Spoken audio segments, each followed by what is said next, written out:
Thomas here from the Beauty Launch Bootcamp, the online community for people who are serious about launching their own cosmetic products. And this is the latest in our series of fun videos that we call Scoop on the Gloop. And I'll hand over to our Gloop Finder General, Samantha, who I think has got a question for us. Yep, so this week's question is about layering of skincare. So we must all have seen so many graphics, so many images all over social media of this is how you layer in the AM and the PM, and most usually something of PM specifically in my mind at the moment is normally to cleanse, tone, serum, and then night cream. Some people might have extras amongst that, like an eye cream, but that's usually the four things: the serum and the night cream after that. So it just made me think: do you need to lay your skincare at all? Is there a specific order we should be doing it in? Right, well, I think the answer to that is we need to have a quick look at the way skincare products actually work on the skin. And I don't know if people watching it are as familiar with this as some other might be, but when I was at school we used to do experiments with chromatography. So you'd get a bit of blotting paper and you'd stick something on, in this case I put some ink on there, and you'd drop some water on it, and over time the water spreads out and you get a sort of image like this where you can see the components. This is black ink, but the process of chromatography on the blotting paper has split it up into, you can see quite clearly, blue, orange and yellow. So we can say that the three components of this ink are blue, yellow and orange. So that's a process which is used a lot in chemistry for separating things out, and it's also a process that happens on more or less any medium where you've got layers where the molecules have to move around them at different speeds. And this is very much the case with the skin. So when you apply your product to the surface of the skin, what happens is the components of the product start moving through the skin, and they move at different rates. So just like the ink on the chromatography experiment, the light ones will get let through faster and the heavier ones will get through much more slowly.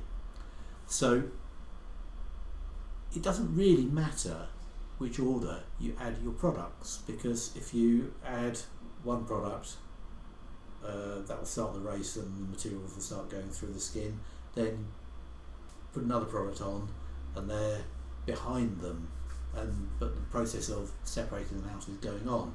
So basically they're not being all piled on top of each other, they're basically like starting a race. They're all shooting off at different speeds depending on how big they are.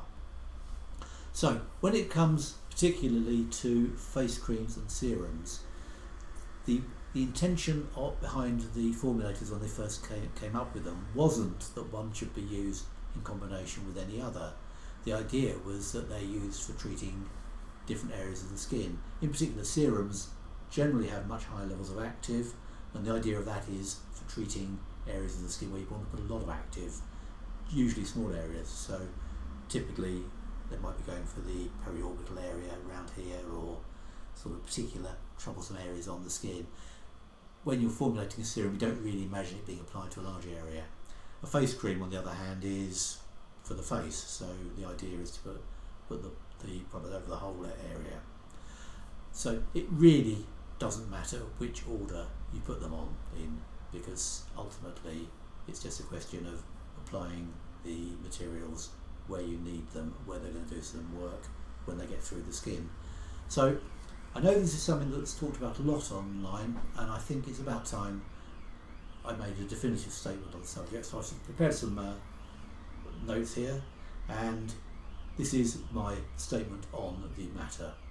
It doesn't matter which way round you use a serum or a face cream. I've spoken, I will take no further questions. So you've put that issue to bed once and for all. I think so.